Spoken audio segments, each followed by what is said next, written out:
Please don't do this to me. We were playing on Ouija board, and he was talking about how he wants to summon a demon into the house. Just like a complete switch.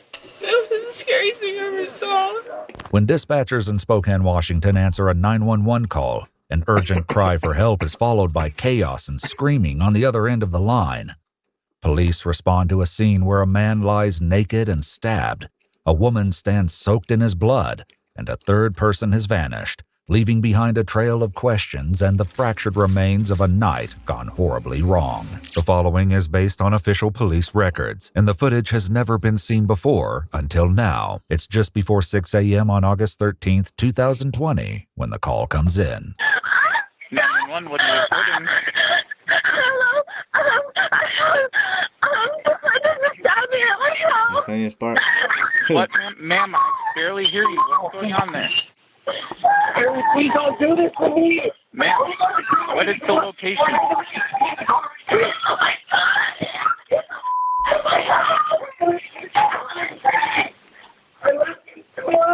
Hello, sir. Ma'am. Hello, is anyone there? Yes, ma'am. This is 911. Where are you at right now? Please, he's been stabbed multiple times. He's not breathing well. He's a correctional officer. I can hear his breath through the wounds.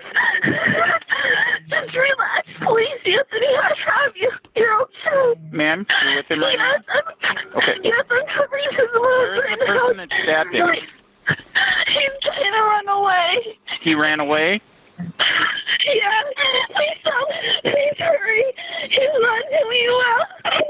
Haley. Haley. Haley, do you know who did this? His name is Edward Martinez. Edward Martinez. And is it your boyfriend that stabbed? My boyfriend stabbed my ex-husband. He can hardly breathe. Okay. I really need medical assistance. Yeah, we're getting there, okay?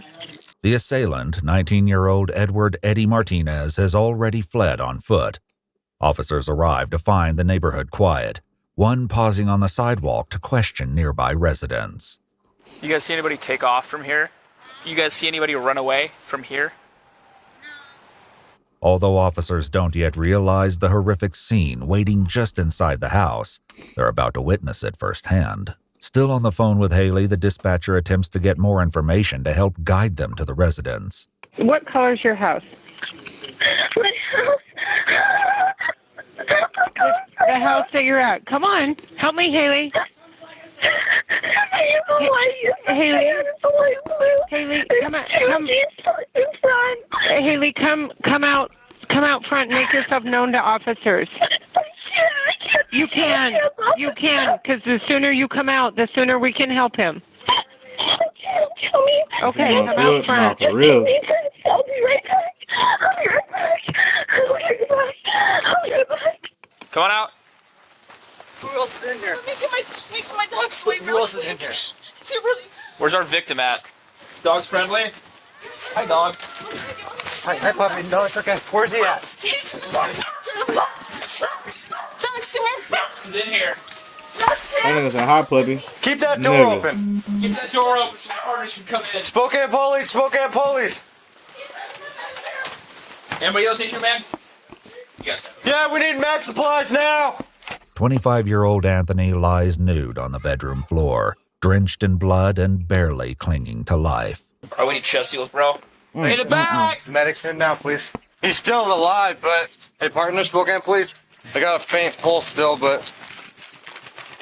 Got it? Now, 30s. Several. Paramedics rush to Anthony's aid, but with little room to work, they quickly ready a gurney to move him outside. Meanwhile, an officer attempts to get critical information from Haley about the missing suspect. Okay, quickly. I know this is traumatic, and I'm going to have a bunch of questions. Yes, all right? Okay. We got to start with the very basic. He's not from here. He doesn't know the area very well. His name is Edward Andrew Martinez. He's from Sacramento, California. Okay. Where was he last seen? He was begging me to come out with him. I was in the bedroom holding him. Come out where? He begged me to take him somewhere. He didn't grab the cars. He begged me to drive him somewhere. Where did he go? I don't know. The only place he knows is J&K Liquor Up. Last time you saw him, what was he wearing? He was wearing blue denim shorts, and he was wearing dark blue loafers, and he was wearing a t-shirt. I don't remember what color it was. You don't remember? No, I only saw his bottom half. I was letting him to get out. Paramedics attempt to control Anthony's bleeding, but with countless stab wounds ravaging his body, their efforts are quickly overwhelmed. Where's he stabbed at? Everywhere? Everywhere, upper torso, a couple on the back. Let's go. Do we have one more sticker? Got an uncovered stab wound upper right. Yeah, you want to start compression? Yeah, where you start compression. Are we going to work in here, or are we just going to go? I think let's go. Do you need another sticker? Does it matter at this point? If you have one, yeah, hell yeah. Leaking big time. You just want to leave us with every sticker you got. That'd be great. The officer continues pressing Haley for details about the suspect and soon learns the three share a far more tangled relationship than he could have ever imagined. How do you know him? We met online a few weeks ago. Were you guys in a dating relationship or something? Yeah, we were talking online for like a week or two, and I went down to California and picked him up. Okay. And brought him down here. So has he been living here? Yes, he's been living here for about 2 months. The male who's been injured, He's my ex-husband. does he live here as well? Yes. Okay. What? Did those two get into it over something? I'm sorry to disclose so much, but we were all like messing around in the bedroom. And Okay. he Just prior to this? And he just snapped. And he was all into it. And I don't know why. Was everybody drinking today? Yeah. Okay. So Bro. you guys were all messing around in the bedroom. What precipitated the stabbing? I think that he couldn't get there, or he couldn't get hard, and I think that he was just intimidated. Whoa! By your ex? Oh, whoa! So that's why he's nude? Okay. Whoa! How did the stabbing occur? We were just messing around on the bed. Oh my and he said God. it was okay. And the next thing I know, Said what was okay? Edward said it was okay that we were messing around. Okay. And then he started stabbing Anthony in the back, and Anthony said, "Ow, stop, what are you doing?" And I just jumped off the bed, and he just kept going out, and Anthony around the bedroom trying to get away. Okay. He just kept stabbing him. Okay, so he was trying to flee while they were in there? Are you injured? No, I'm not. I told him I was, so he'd leave. The officer escorts Haley to his cruiser where she can stay warm, given that all she's wearing is a blood-soaked robe. The front seat affords her a clear view of paramedics fighting to save Anthony. It's okay. So he's got a pulse. He's all right. Okay?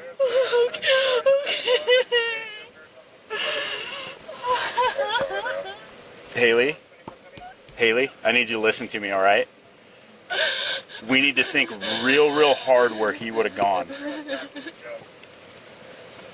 He really doesn't know anything down here. We go to the dispensary, or we go to the... Does he have any friends here? No. Okay. He's literally got no one here. Oh, God! Haley, look at me, okay? Haley, don't look over there. Oh, no! Anthony is loaded into the ambulance, which makes its way to a nearby hospital. He didn't deserve this. Okay. If I would have known he was in any danger, I wouldn't have let any of this happen. No, I understand. Officers secure the house with police tape and begin searching the vehicles in the driveway in case Eddie may have hidden inside. During their search, they discover a uniform, which Haley clarifies belongs to Anthony, who works as a correctional officer. Afterward, the officers share grim remarks about the severity of Anthony's injuries. There was a lot of Singer sewing machine. I was looking at his front. He was stabbed up here, Chin sliced open. chest, stomach, like, and that rolled him over. Like it looked and he had four more on his back. I'd say he's upwards of 20-ish stab wounds. Well, they were in the middle of having intercourse, and so they were all kind of intermingled with that, but suspect started stabbing victim in the back, and then they started running around, suspect chasing, and then it was, yeah. As they continue, one officer shares the reason for their delayed entry into the house. When Macbeth and I pulled up, we're looking around, like there's no screaming, there's no sound, anything going on.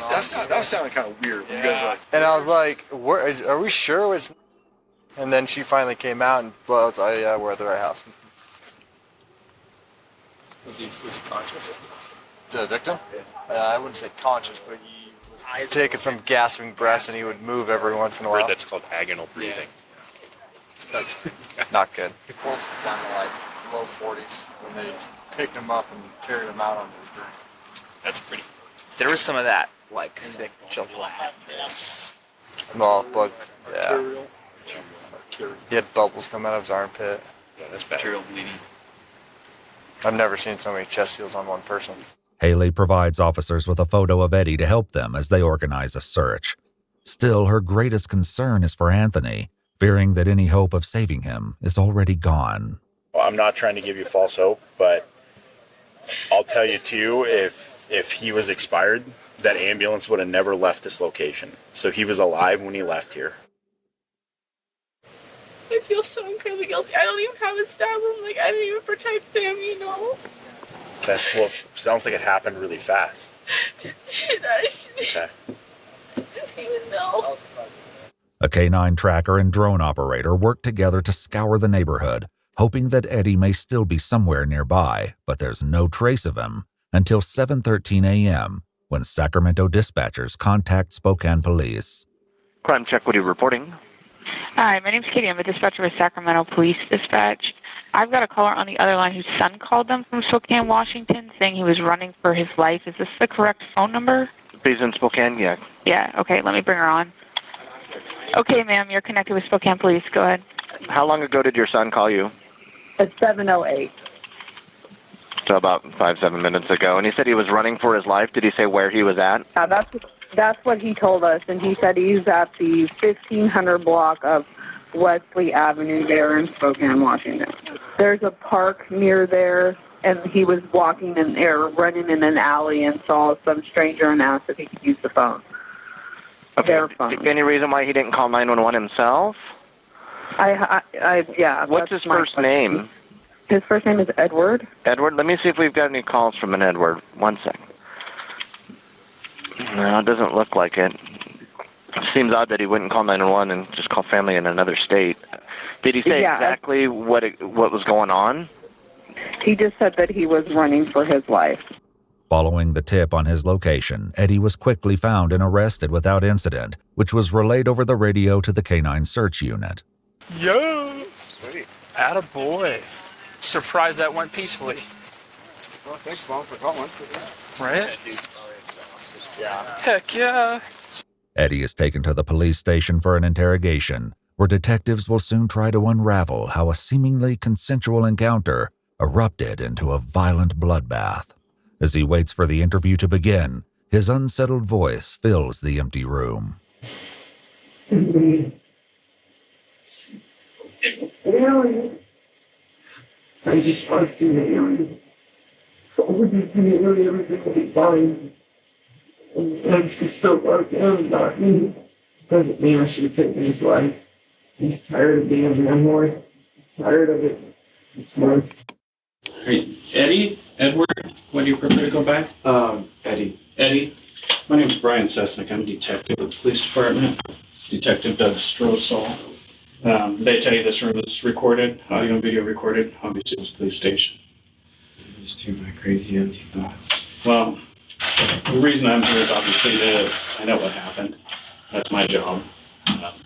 My hope is that I can just talk to you and tell me whatever you want. I'm just here to get facts. The detective reads and explains his Miranda rights before continuing. With these rights in mind, do you wish to answer my questions? Is it all right if I have a lawyer present?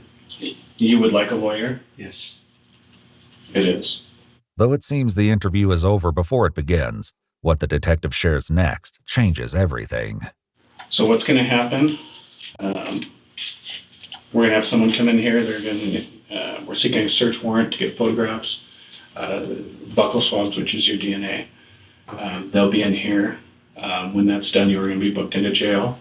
You're going to be charged with first-degree murder. Okay?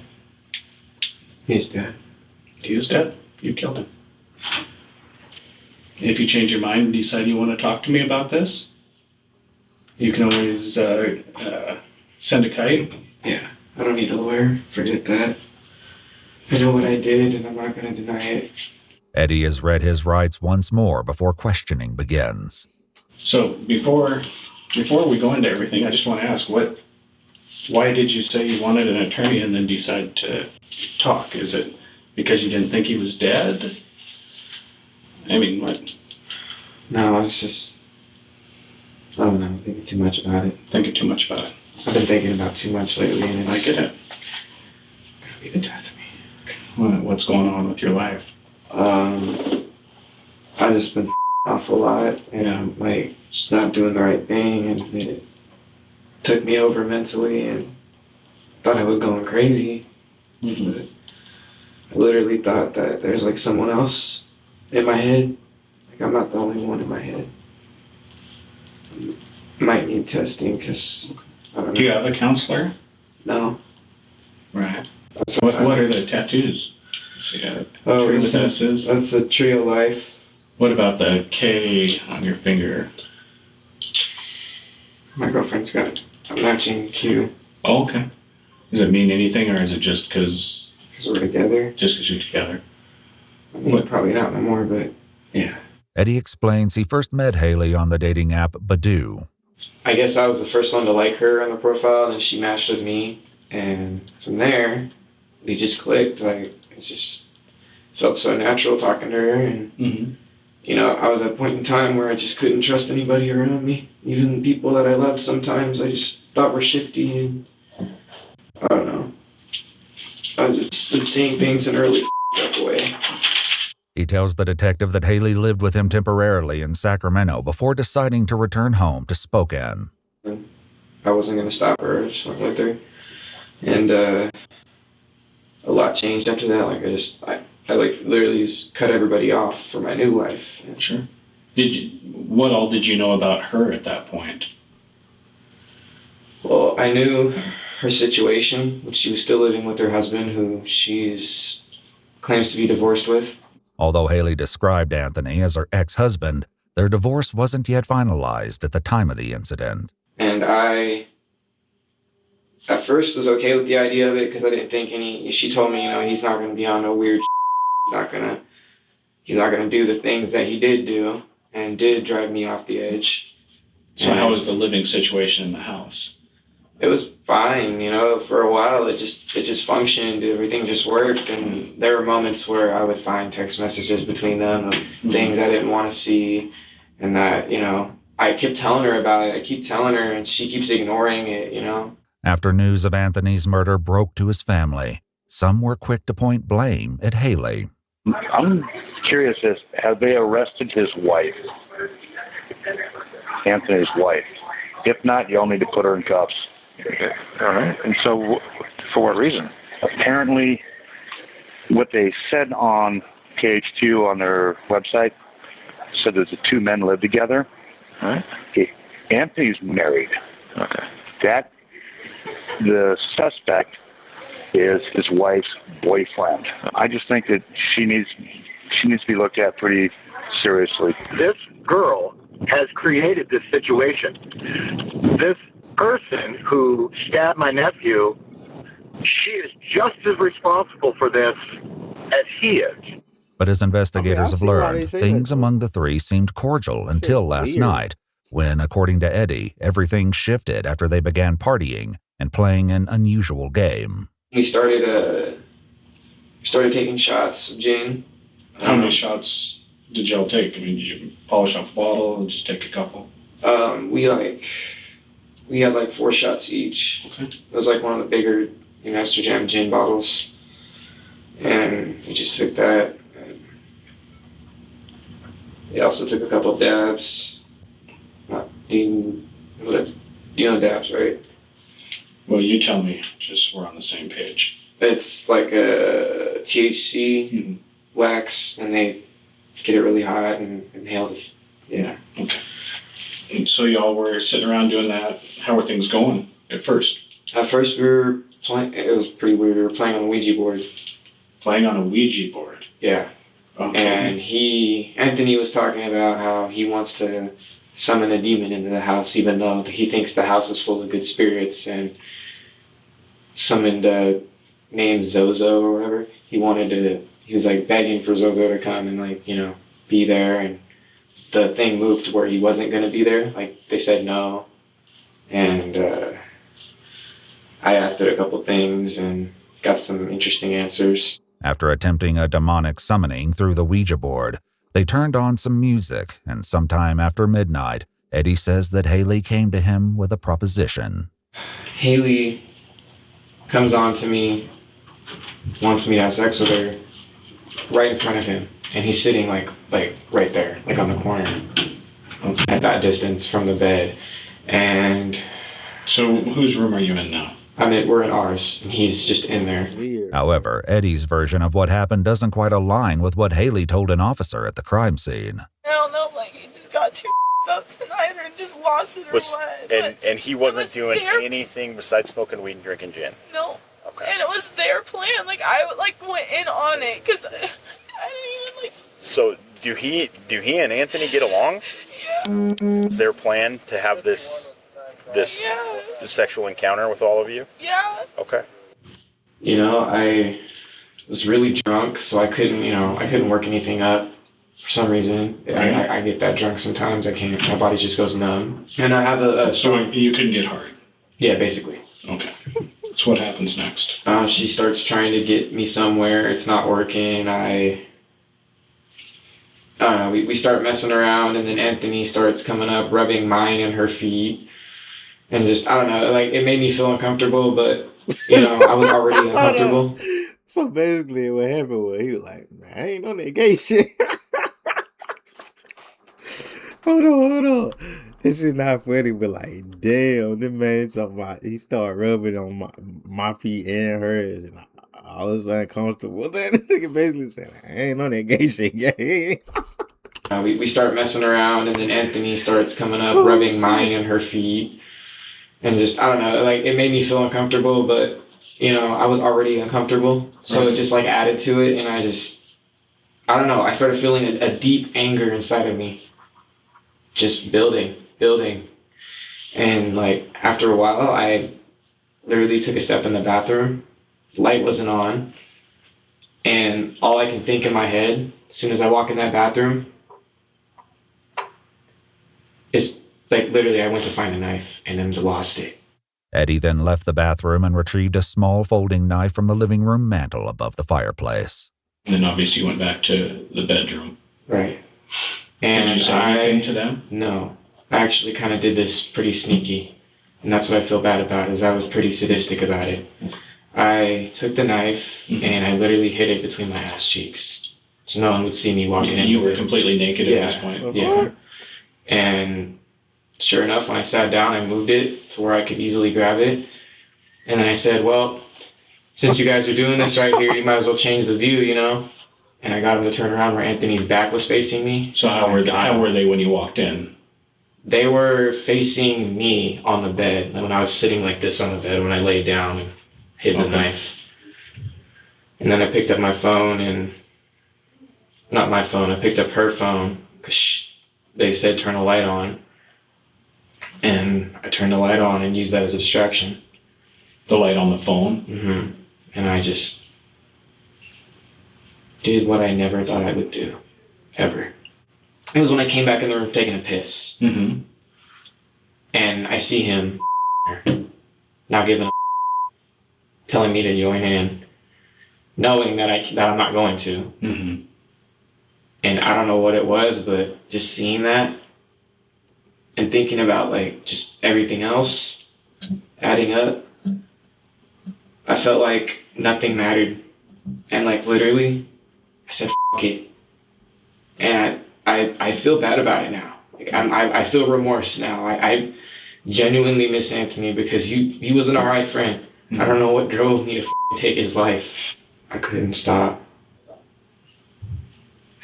Because I used to go hunting. Mm-hmm. So I know the feeling of taking life.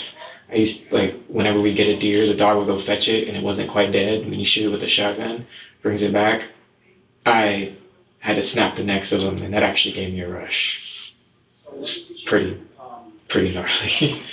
I haven't gone hunting in so long. Did this give you a rush while you were doing it? It was very short-lived because when I stabbed it, I literally I had no idea. I just lost control and I gained it all back that's when it was too late. At the scene, Haley described what happened just as Eddie began his vicious assault on Anthony. And he was telling Aaron, then he was telling Eddie to stop, that he was hurt, that he's really hurt. And how many times do you think he stabbed him? Oh, God, so much. Probably. Before, I thought he was, like, punching him at first. It was probably 15, 16 times between the back and the chest. I could literally hear each of the holes, like, gasping for breath in his lungs. Like, how big is the knife? Probably about 4 inches. It was a utility silver knife. It was kind of boxy. Was it like a 4-inch long blade? Yeah. The folding utility knife was recovered at the crime scene, its blade and handle stained with Anthony's blood. Did you say anything to him? No. Well, I think I said some words out of fury, but it wasn't any, like, rational words. It was probably just anger. What did he say? First thing he said was, please stop. We can talk about this. What about Haley? What was she doing? She just kept saying, you're scaring me, you're scaring me. It's just like a light switch. Okay. It was the scariest thing I ever saw. Okay. And then he pinned me on the bed. He said, you're gonna go, we're gonna go. I'm like, no. Why If did you do that? say that again. He pinned me on the bed and said, we're gonna go. And I said, no. The 911 call captured Eddie's desperate plea alongside Haley's frantic response.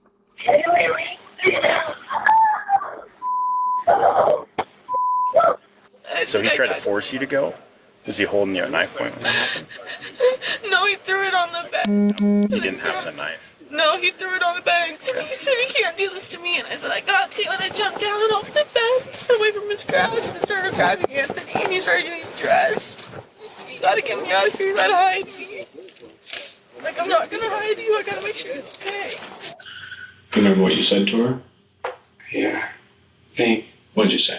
I said something along the lines of, you have to help me. I can't go to jail. Did she agree to help you? No. I knew she wasn't going to. Was Haley a part of this at all? No. I think she knew it was up, though. At what point? Well, she told me I sometimes have these like swings, mood swings, not really mood swings, but like just episodes where I'll I just shift. It's like psychologically just shift, and I'm just like, that's the me that doesn't give a kind of thing. And she can tell when I'm being sadistic, just in the way I talk and the things that I say as opposed to how I normally talk. And she knew, because I was hinting at it, but I wasn't being direct with it. I was kind of smiling and laughing at her in a really f***ed up way, and at that point I just lost all. She said you started doing that before you left the room to go to the bathroom. Oh, that's because I think I was thinking about it at that time. You were thinking that you were going to go get a knife? Mm-hmm. That was before you went pee, though. Yeah. In the story you just told. No, it's not. She said they were there. You had a look. Yeah. And then when they started having sex when I came back, that's when I got the knife and then made another trip. I actually don't remember it fully and in all the right sequence, so I'm not lying, I'm just No. You said you started thinking about it and you got that look, and that's when she knew. And she said that you had a weird look before you ever even went to the bathroom. And so I'm just wondering if, when you're in the room before you went to the bathroom, if you started thinking about this. Or if it was really when you came back from the bathroom and... I think I started in the room. I was thinking about it. Oh. Now I'm thinking all the way back. The premeditation started right there in the room. Before you even went to the bathroom? Right. Okay. As the detective digs for any prior history of violence, Eddie suddenly drops an unexpected bombshell about Haley. Anything physical between you and him ever before this? No. No fighting at all? Mm-hmm. How was you and Haley's relationship? Because obviously, I can only imagine the stress that would put on. Well, our relationship was pretty rocky for a while. Like, not too rocky. Like, we genuinely love each other. At least I feel like. Mm-hmm. Even if whatever happens, and I honestly feel like we have a kid on the way. You do? She's pregnant? I did not know that. So what do you want me to tell Haley?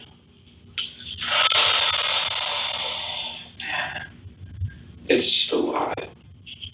Is it possible if I can write her down a letter or something? Absolutely. I'd rather just do that. Once Eddie is left alone, he will soon resume talking to himself, spilling raw and unsettling thoughts into the empty room. Before stepping away to let him write, the detective answers one final urgent question about Eddie's legal fate. Am I doing life? I can't answer that. I can tell you I have been doing this a long time, and with the exception of like third strike cases, I have not had a life case. Really? Yes. I literally thought, like, if you kill someone, you do life. Like, I thought it was that serious. You would think so. But, well, it's not how our criminal justice system works. So. After assuring Eddie that Haley will receive his letter, the detective leaves him alone to write. As he begins, he breaks down, consumed by the lasting consequences of his actions. I'm not going to see you for a while. I'm supposed to be a dad. I'll never love you again. I really hope I'm out of here in 9 months. But yeah, no, why you just kill somebody, man? It's the same thing I had to go through. Why did I follow my dad's footsteps? Finished with his letter, someone returns to collect the pen. Once again left with only his thoughts, Eddie considers his plans for the future and reflects on a horrifying night that will haunt him forever. I do the time I get out. I try to go back for her. This nigga really think he should get out. I can actually get out of this very easily. I'm crying, most of my fluid's out. I gotta stop crying. Got that sound like a just play it smooth all the way through.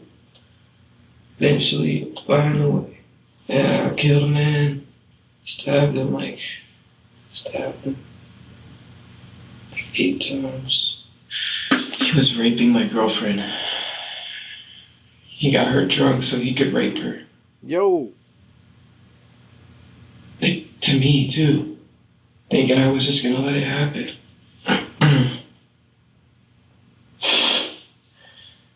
That's just me trying to justify it, though. I know what I did was wrong. I have blood on my hands. Like, literally. But, at least in my own head, I know what I felt like I did what was right. It's just, I can't bring myself to think that was right. I could have beat his ass. That's what I should have done. So it even have been a situation if I just beat the out of him. What the Why, Eddie? Why did you push yourself so far? You bottle up all your emotion. It wasn't worth it. You didn't have to stab him. I wonder if I can find out more about this law system. Try to get out early on good behavior or something. So I'll do whatever it takes. I just need to get back home to my lady and my child. That's all I want. I'm coming back home to you, baby. I'm coming back home. Yeah, he thought it was good vibes I was sending out, but really, he took my vibes and killed them. And then I did the same. 25-year-old Anthony Brine suffered from a total of 20 separate stab wounds, including 14 to the chest and abdomen, 5 to the back, and 1 to the right arm.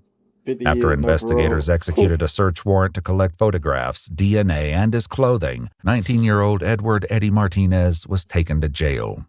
He was formally charged with first-degree premeditated murder and, following a trial in April 2023, was found guilty and sentenced to 27 years in prison. Although he filed an appeal in February 2025, the Court of Appeals upheld both his conviction and his sentence.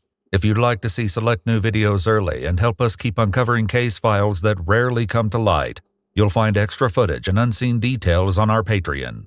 Channel memberships here on YouTube also include early access to select new videos. That nigga got off. 27, that nigga got off. I ain't gonna lie, but 27? Bro, can you see the comment? Hiding the knife between their butt cheeks is crazy. Oh my god. All he had to do was say, hey guys, I don't want to do this anymore. Yeah. Yeah, that's weird as fuck. I ain't gonna lie.